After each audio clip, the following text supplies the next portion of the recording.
Oh. Who did this? Joe Burrow? I mean, I got to wipe the hemorrhoid blood out of my ass crack. This is a once in a lifetime thing. I haven't seen Adam in Wow, yeah, right.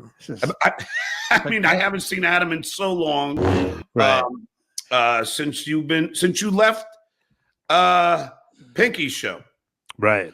Now, I'm getting real redheaded stepchild vibes here. How do you guys know? I mean, I know that you knew each other because Adam's always spoken very highly about you, but what show did you... From MLC, from Kevin's show. But is this before me or after me? This is after. This is the streaming days. Like, we've never been in the same space. No. Road trip. Cape Coral. Road trip. Oh, my God, Adam. Have you seen a corporate job?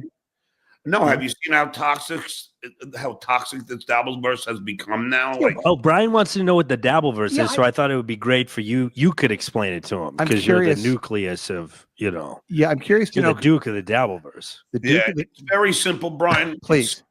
It's a sick thing that happened, and it was an innocent thing. I used to do an entertainment show on Podcast One, and then I did a political show with my buddy Royce, and we used to, talk entertainment, and I would talk politics. That's when I prank called Donald Trump. Oh boy! And then around the same time, Chrissy Mayer, are you familiar with her? Yeah. Yes. All right. She came on our show, and then I returned the favor and went on her show. The only mistake I made, I didn't know it was Thursday Night Football, so I forgot about it. And then I'm drinking on my balcony, and I'm like, holy shit, I'm supposed to be on Chrissy's show. So I run upstairs, and then my computer goes out, and then it's only audio. And she starts arguing with me about, comparing COVID to the common cold, because she's like an Anthony Cumia person. Yeah, right. And then I start arguing with her, and then we go back and forth. And then after we get done with arguing, then she pivots and says, so I hear you dabble in comedy. Oh, boo. And so now I'm thinking she's being combative. Sure. So I then said, no, I don't dabble. I've been a stand-up for 20 years. Yeah, you tour. So yeah, I'm a headliner. He goes up. Yeah. So because of my angry reaction, that got first mistake. Yeah, that got these guys Royce and Mersch to do a show. Oh, it was Royce and Mersch. Okay. Yeah, they started Revenge of the Sis. They started goofing on me, and then I was known as a dabbler. Hence, then this community known as Dabblers Anonymous was born, and it's all dedicated to hating and ridiculing me. For a pretty good clip, at least a year, I would be on MLC and also Burning Bridges. So Kevin and I would see each other 4 times a week. We would do our shows from the comedy club. It's up here on the Upper East Side, and then we would also do them from the the compound. So anyway, so then we worked together, and then Kevin was having some issues on the network with this guy Bill Schultz, and he wasn't. Yeah, I know Bill. I've had him. Yeah, exactly. It's like we all know all these people, right? So he was having issues with Bill, and it was the same kind of thing where I felt like the issues he was having with Bill, because a lot of this kind of stuff that, at least like on the surface, as it relates to this dabble thing, is like it is kind of fun when it's all like professional wrestling. You know what I mean? Like, I shit on you. It kind of goes back and forth, but it all stays here. But if you start fucking with somebody's money, and certainly, like your son or your daughter or whatever, then it becomes, you're kind of going out of bounds. And I felt like Kevin was going out of bounds with Bill. And I referenced this to Kevin, and Kevin was upset with me. And then I was going to do Bill's show, and Kevin said, "Don't do Bill's show." And I said, "Listen, you and I work together, but if I want to do some guy's show, I'm going to do a show. Like, it's fine. Like, it's 30th Street. In my mind, it's all kind of professional wrestling. And it's, if you're somebody who's taking things to the next level with somebody in terms of fucking with their money or whatever it is, I don't agree with that part of it. Kevin and I have this kind of, we have this falling out where he says, if you do Bill's show, then we're not going to work together anymore. And Kevin. Yeah. And I was making, I don't want to talk numbers, but it was between $4,000 and $7,000 a month, maybe $5,000 and $7,000, something like that. So, but I have other channels, revenue streams. And so I just said, look, whatever, we want to work together. So the point of this is that I have like vision issues, right? So I was involved in something called Laugh for Sight, which was an annual comedy benefit at the Gotham Comedy Club. And over the years, we've had Jerry Seinfeld headlined it, and Gaffigan, and I don't know, all sorts of people. And so we have comedians do it every year. And in this year, I had reached out to comedians like Rich Voss, Bonnie McFarlane, a bunch of other people that have done the show over the years. And so Kevin reached out to everybody, and this was the day before our show. And we don't pay people. It's a benefit. It's at Gotham. People pay $100 for a ticket, and they come, and all the money goes to blind veterans or whatever. And so Kevin reaches out to all the comedians on the show, and he goes, anybody who doesn't do Brian's show, I will pay them $200. Oh my God. Wait, it's a fucking charity. Yeah, it's a charity. Yeah, exactly. But wait, so you didn't, because I thought the Karen Fian thing, I thought you were paying her, and then he said, I'll pay you more. No. You weren't paying her at all? Nobody's getting paid. Oh, nobody gets paid. So okay. Kevin, I thought they had got a spot fee or something. Kevin went into his, don't believe what Rich Voss tells you, but no, whatever, everyone was, and as a matter of fact, Karen Feehan was the one of all the comedians on the show. Nobody, at this point, Kevin was kind of toxic with a lot of comics anyway, so I don't think a lot of people paid much attention to it. Get out of here, Kevin. I know. I'm at this point. Yeah, this was 1974. From this day forth. Right. Right. The original Gallagher. But what had happened was, of all the comedians, Karen Feehan was the one who was going to come on. She was going to open the show. And so she sent me a message, and she was like, hey, I'm taking Kevin's money. I'm not doing your show, which, by the way, and I've always thought Kevin's very, very funny. And was I annoyed? Sure. Adam, so,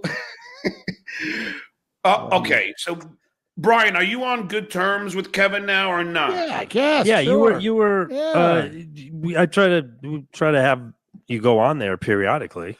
Yeah. Adam, are you on good terms with Kevin? Because how did that? Yeah, we're fine. Yeah, no, we're fine. Yeah. But I still he still texts me occasionally. We're fine.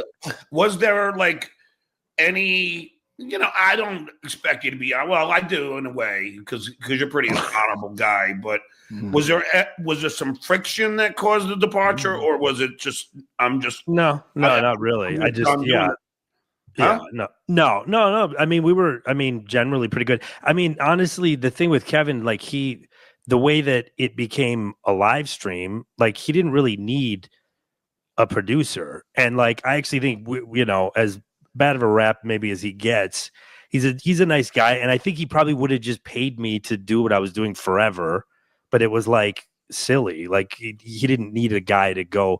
I mean, I kind of became the de facto second mic, so that sort of is a thing in and of itself. But I mean, yeah, he didn't need a producer, and it got to the point where I was but why? Because I liked when you and him were together on the screen, right? Why then not him, but then do Brian's show and not? Well, because that is kind of right in the center of all of this stuff that you guys are talking about, where it does spill into your real life.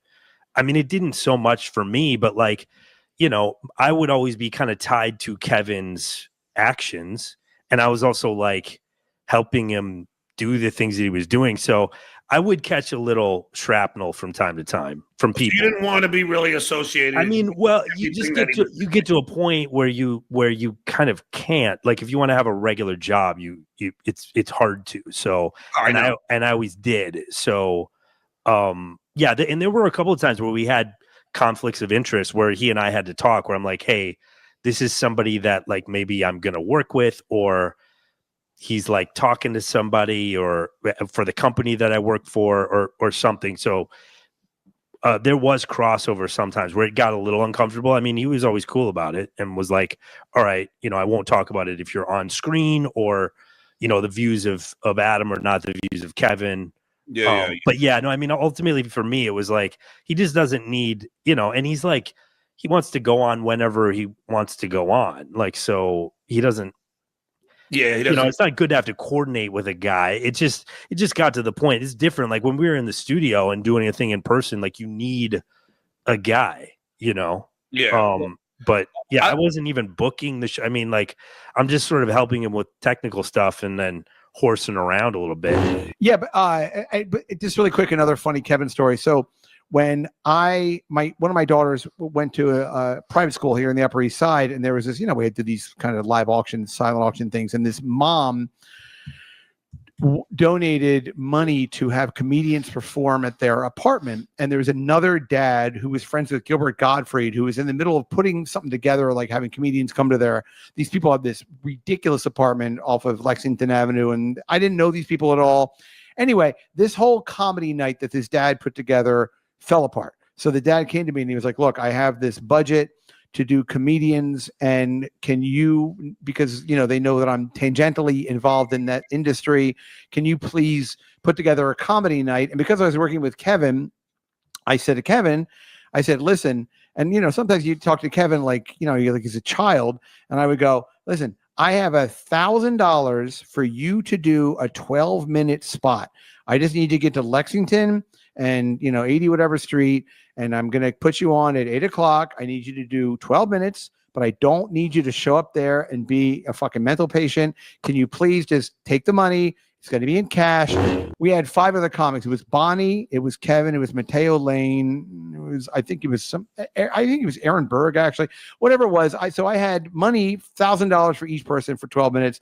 So I told Kevin to get there at 8:00, and I wanted to keep his interaction with everybody else. It was kind of like that. Remember Silence of the Lambs, and they bring in Hannibal Lecter, and he's in that did it toughen your nipples? Yeah.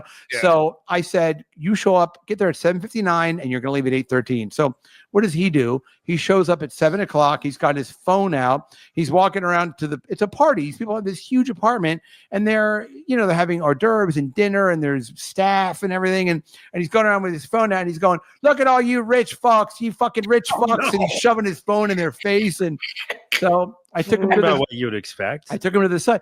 And you know how crazy Kevin is, because what I understood, everyone's like a Kevin apologist, and Kevin goes, well, not that, honey, it's fine. Yeah, what I mean is he goes, well, Adam is definitely a Kevin apologist because Adam, sorry, I'm sorry, I'm not going to buy it that everything was hunky dory. No, but here's the thing: you don't have to. Okay, if I say like water is wet, am I a water apologist? Yes. That just means I'm just saying what the fuck the thing is. You're right. So it's sort of like, my thing is, I'm not rationally, I'm not saying that he's not an asshole. I'm just saying, like, what do you fucking expect from him? Yeah, it's like when like that fable when the bird is on the crocodile's nose and it goes across, and at the end of it, the crocodile eats the bird. Yeah. Right. I'm a crocodile. That thing. It's in my nature. The crocodile. It's in the nature. Right. Yeah. But conversely, so what I did was I went up to Kevin and I said, I'm going to make this very easy. You're not going to get paid your $1,000 unless you shut the fuck up right now. Oh, well, that'll do it too. Yep. Yeah, that'll do it. He went, okay. I mean, now that's effective. But he went on a scale of 1 to 10, he went down to a 6. Joe Burrow, go fuck yourself.